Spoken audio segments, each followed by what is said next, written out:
Mambo vipi mwana Sports Vibe, karibu tuangazie tetesi za misho bara Ulaya. Jina langu ni Kaka Jose Junior, ukipenda generale wa soka. Klabu ya Arsenal inaweza kujiondoa kwenye dili la pauni milioni 70 kumsajili mshambuliaji wa RB Leipzig Benjamin Sesko mwenye umri wa miaka 22 kutokana na madai makubwa ya mshahara ya mchezaji huyo wa kimataifa wa Slovenia.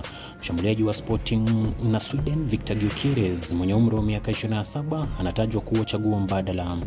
Bayern Munich wameingia katika mbio za kumnunua Jamie Gittens mwenye umri wa miaka 20 ambaye anasakwa na klabu ya Chelsea. Mabingwa hao wa Ujerumani wanaripotiwa kuwa tayari kutoa pauni milioni 55 kwenda Borussia Dortmund kwa ajili ya winga huyo. Uhamisho kutoka Juventus kwa winga wa Manchester United Jadon Sancho mwenye umri wa miaka 25 unategemea kama klabu hiyo ya Italia itamsajili Francisco Conceição kutoka Porto. Na kwa upande mwingine, klabu ya Chelsea, mchezaji Nicolas Jackson mwenye umri wa miaka 24 hauzwi licha ya kuwepo kwa klabu zinazomtaka kutoka Saudi Arabia na vile kule Ulaya. Nikitamatisha, klabu ya Liverpool wamekubali dili la kumuuza beki Jarell Quansah mwenye umri wa miaka 22 kwenda Bayer Leverkusen kwa pauni milioni 35. Klabu hiyo imeweka kipengele cha kumnunua tena katika mkataba huo.